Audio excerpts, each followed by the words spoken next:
High বন্ধুরা, দেবার্চনা কিচেনে তোমাদের সবাইকে ওয়েলকাম। তোমরা নিশ্চয়ই ভালো আছো, আমিও ভালো আছি। আজকে একটা নতুন রেসিপি নিয়ে হাজির হয়েছি। দেখো আমি কি নিয়ে এসেছি দেখতে পাচ্ছ, এটা ভেটকি মাছের ফিলে করা। এটা কিন্তু কিভাবে ফিলে করা হচ্ছে দেখতে পাচ্ছ, যেমন চিকেনের ফিলে করা হয় ঠিক তেমনভাবে করা হচ্ছে। চিকেনের আমরা যেমন চিলি চিকেন রান্না করি, এটা হলো ভেটকি ফিশ চিলি। দেখো ভেটকি ফিশ চিলিটা রান্না করার জন্য ভেটকি মাছ ভালো করে ধুয়ে নিয়েছি। আদা রসুন বাটা, একটু জিরের গুঁড়ো দিয়ে দিয়েছি, আর দিয়ে দিলাম একটু পাতিলেবুর রস, আর দিয়ে দিচ্ছি একটু গোলমরিচের গুঁড়ো সঙ্গে। কী কী দিয়ে ম্যারিনেট করছি ভালো করে দেখো। আর এর মধ্যে দিয়ে দিলাম কাশ্মীরি লঙ্কার গুঁড়ো, লাল লঙ্কার গুঁড়ো। এবার দিয়ে দিলাম সামান্য একটু খাবার সোডা আর অ্যারারুট। এই অ্যারারুটও যা কর্নফ্লাওয়ার তাই ওই কর্নফ্লাওয়ার দিয়ে দিচ্ছি। আমি অ্যারারুট আর কর্নফ্লাওয়ার একসঙ্গে মিশিয়ে রেখে দিই বয়ামের মধ্যে, দুটো একসঙ্গে করে মিশানো আছে। এবার সুন্দর করে ম্যারিনেট করে, আর একটু দিলাম কম হয়ে গেছে, এটাকে ম্যারিনেট করে কিছুক্ষণ রেখে দেবো। ব্যাস, দেখতেই পাচ্ছ এইভাবে কিছুক্ষণ মাখা থাকবে। এখন আমি কড়াইতে তেল দিয়ে দিয়েছি, সাদা তেল দিয়েছি। তেলটা গরম করা পর্যন্ত একটু অপেক্ষায় আছি। দেখতে থাকো, চিলি চিকেনের থেকে কোনো অংশে কিন্তু এই ভেটকি ফিশ চিলি একদম কোনো অংশে কম না, কেউ বুঝতেই পারবে না, না বললে। এত সুন্দর খেতে হবে। তোমরা করে দেখো আমার কথা শুনে। তোমরা যদি কাউকে না বলো যে এটা চিলি চিকেন না, কেউ বুঝতেই পারবে না যে ওটা ভেটকি ফিশ চিলি।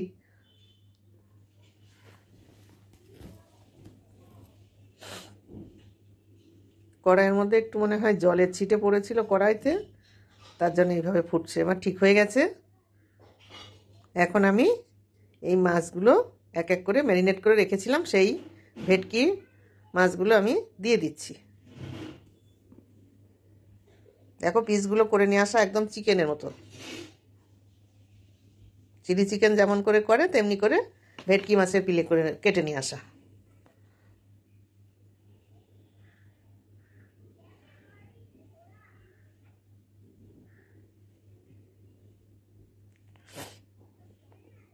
এখন আমি গ্যাসের ফ্লেমটা মিডিয়াম টু লোতে দিয়েছি, হাইতে দেব না, তাহলে তাড়াতাড়ি করে হয়ে যাবে, অথচ মাছটা কাঁচা থাকবে।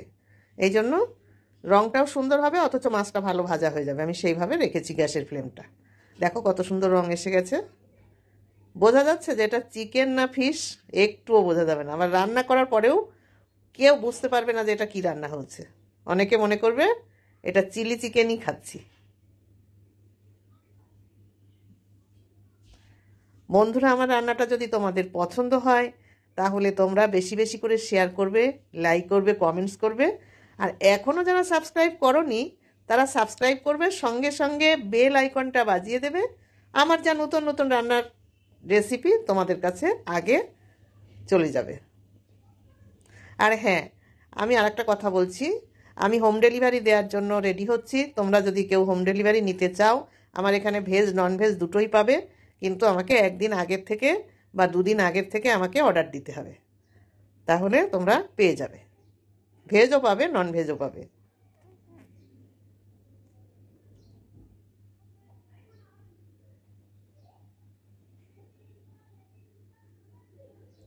দেখো কত সুন্দর লাগছে ভাজাটা, একদম ফুলে কিন্তু টপা টপা হয়ে গেছে।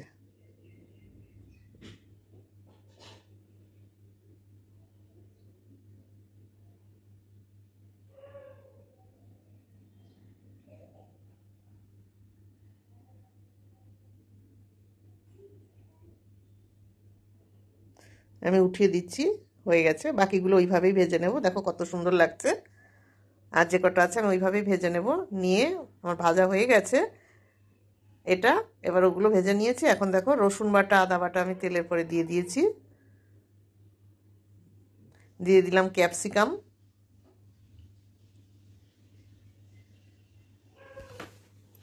আর দিলাম বড় করে মানে খোলা মতো ছাড়িয়ে টুকরো টুকরো করে নিয়েছি পেঁয়াজ, এই ক্যাপসিকামের মতো করে কেটে নিয়েছি। এর সঙ্গে দু টুকরো আমি দিয়ে দিয়েছি টমেটো, বীজ ফেলে দিয়ে দিয়েছি পরিমাণ মতো লবণ,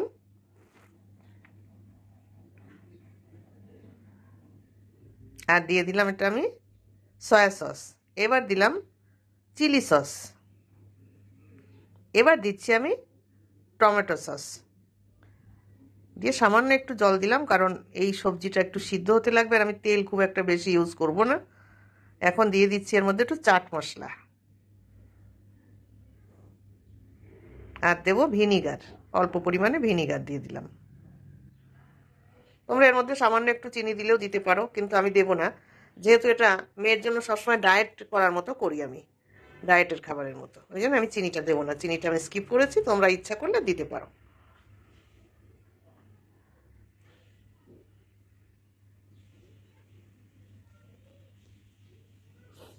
এবার মাছগুলো দিয়ে আমি নাড়াচাড়া করে এখন দেখো কি করব, এর মধ্যে দিয়ে দিচ্ছি কর্নফ্লাওয়ার একটু গুলে রেখেছিলাম, সেই জলটা দিয়ে দিচ্ছি,